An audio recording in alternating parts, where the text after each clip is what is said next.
એની એક અમારે સૌરાષ્ટ્રની સત્ય ઘટના કહું સાહેબ. પ્રભાસ પાટણ સોમનાથ ન્યાનો એક વણકર,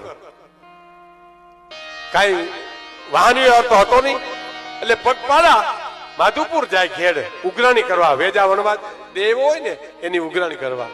એમાં ગીર ખોરાસા આડું આવે ગામ, બનેલી હકીકત ત્યાંની છે. એટલે પાણી હેડે કુવારે કાંઠે બાયું પાણી ભરતી હતી ને, એને તરસ લાગી વણકર ને હરિજન ને.